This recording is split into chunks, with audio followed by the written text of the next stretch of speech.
Delhi assembly ఎన్నికలు BJP, Congress, Aam Aadmi పార్టీల మధ్య త్రిముఖ పోటీ జరిగిన ప్రధాన పోటీ ఆప్ బీజేపీ మధ్యనే ఉంది.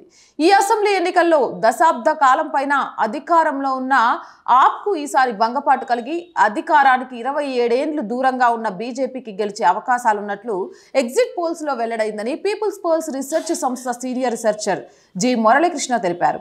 ఇక భారతీయ రాజకీయాలకు గుండెకాయ లాంటి ఢిల్లీ ఎన్నికలను అంచనా వేయడానికి గత నెల రోజులుగా ట్రాకర్ పోల్స్ నిర్వహించిన పీపుల్స్ పల్స్, కొడిమే సంస్థలు ఎన్నికలు జరిగిన ఫిబ్రవరి 5వ తేదీన ఎగ్జిట్ పోల్ చేపట్టింది. ఇక బీజేపీకి 51 నుంచి 60 స్థానాలు, ఆప్కి 10 నుంచి 19 స్థానాలు గెలిచే అవకాశాలున్నట్టు ఎగ్జిట్ పోల్లో తేలింది.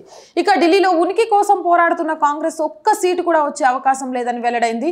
బీజేపీకి 48.5 నుంచి 52.5% ఓట్లు, ఆప్కి 36.5 నుంచి 40.5% ఓట్లు, కాంగ్రెస్కి 6.5 నుంచి 8.5% ఓట్లు, ఇతరులకు 3.1 నుంచి 5.1% ఓట్లు వచ్చే అవకాశాలు కనిపిస్తున్నాయి.